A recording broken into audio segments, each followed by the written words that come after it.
अस्सलाम वालेकुम जी फ्रेंड्स। आज का जो टॉपिक है वो है पायरानी गेज। हम लोगों ने मैथड्स ऑफ एक्सपेरिमेंटल फिजिक्स की सीरीज़ को स्टार्ट किया हुआ है।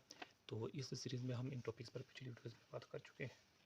तो आज की जो हमारे पास वीडियो नंबर 12 है पायरानी गेज। तो आने वाली वीडियोज़ में इन टॉपिक्स पर बात करने की कोशिश करेंगे। ये देखते हैं। तो आइए इसको स्टार्ट करते हैं। बिस्मिल्लाहिर्रहमानिर्रहीम सल्लल्लाहु अलैहि वसल्लम।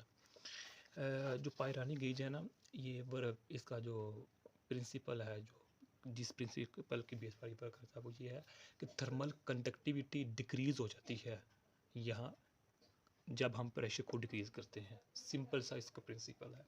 अब आइए उसको हम अंडरस्टैंड करते हैं किस तरह। सबसे पहले हम इसका जो स्ट्रक्चर उस पर बात कर लेते हैं। हम कहते हैं ये मेरे पास रजिस्टर 1 है, ये मेरे पास रजिस्टर 2 है, ये मेरे पास रजिस्टर 3 है और ये मेरे पास रजिस्टर 4 है। और जो मेरे पास ये होता है, ये मेरे पास क्या है, मेरे पास मिली अमीटर होता है।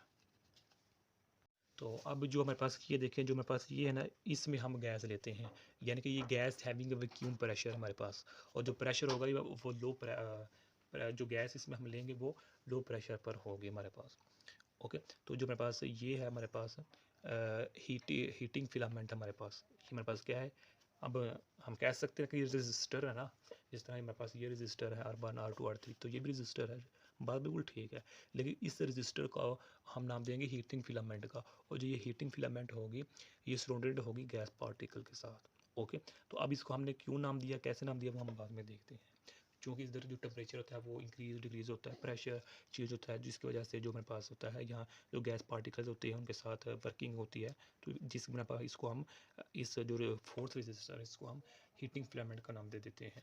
और जो मेरे पास ये होता है, ये इसको हम कहते हैं, ये हमारे पास क्या है, इन्वेलप है, या हमारे पास फिर चैम्बर है। ओके, तो ये मेरे पास इधर हमने पोटेंशियल दिया हुआ है। तो ये हमारे पास स्ट्रक्चर है इसका।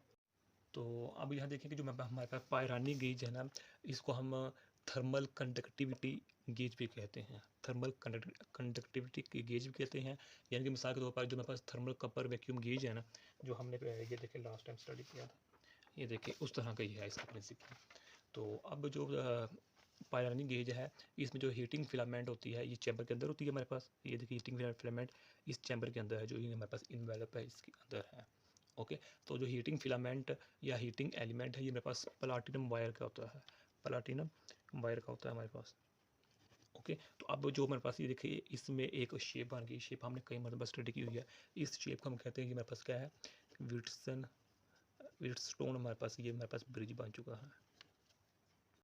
तो अब इसकी जो वर्किंग में आ जाता है कि इसको इधर हम करंट देते हैं, ये देखें ना, इसके थ्रू हम इधर करंट देते हैं। तो जब हम करंट देते हैं, कांस्टेंट करंट देते रहते हैं, तो जो हीटिंग फिलामेंट है प्लाटिनम वायर बनी हुई है, ये हमारे पास हीटेड होना स्टार्ट हो जाती है। तो एज अ रिजल्ट हमारे पास क्या होता है कि हीटिंग फिलामेंट का जो टेम्परेचर है वो इन्हांस हो जाता है, इंक्रीज़ कर जाता है। ओके, तो अब इसमें एक बात ये है कि जब हमने इधर कांस्टेंट जो करंट दिया, तो उस वक्त जो हमारा प्रेशर था वो एटमॉस्फेरिक प्रेशर था, नॉर्मल प्रेशर था। लेकिन जब हमने करंट दिया तो टेम्परेचर इंक्रीज हुआ, इस हीटिंग फिलामेंट का, हीटिंग एलिमेंट का, जो ये प्लेटिनम वायर है इसका टेम्परेचर इंक्रीज हुआ। तो तब हमने इसको, जो नॉर्मल टेम्परेचर था, प्रेशर था, एटमॉस्फेरिक प्रेशर था, इसको हमने चेंज कर दिया लो प्रेशर गैस मीडियम के साथ।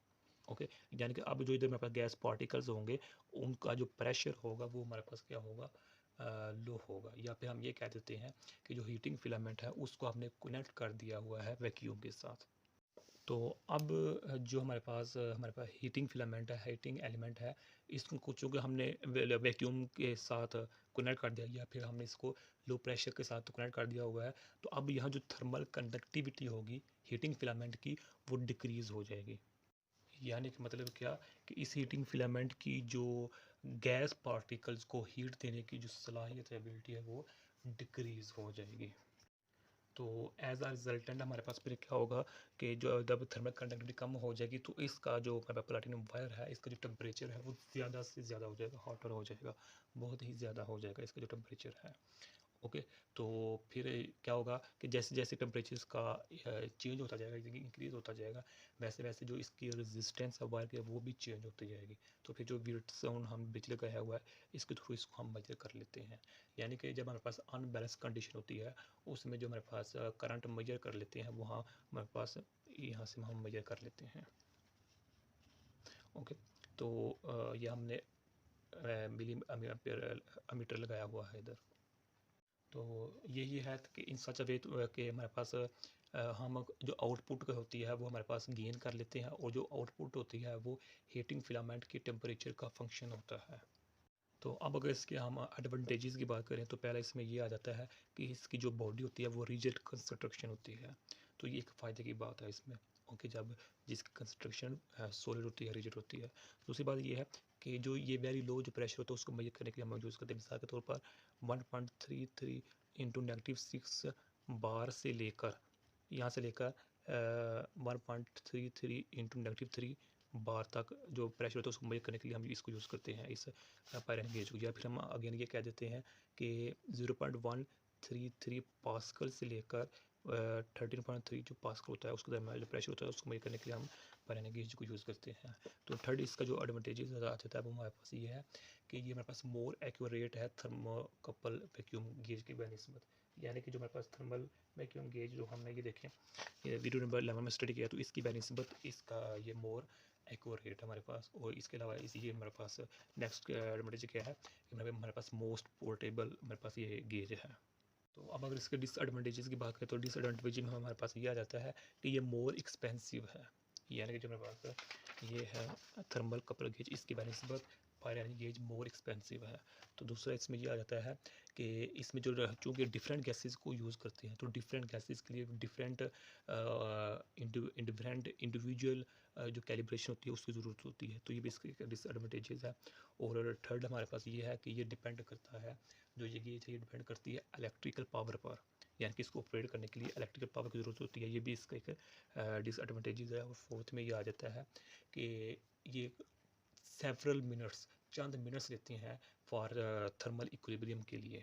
ओके, तो ये भी इसका एक डिसएडवांटेजेस है। तो यही आज का हमारा इतना सा टॉपिक था। जज़ाकल्लाहु खैर। अस्सलाम वालेकुम व रहमतुल्लाहि व बरकातहू।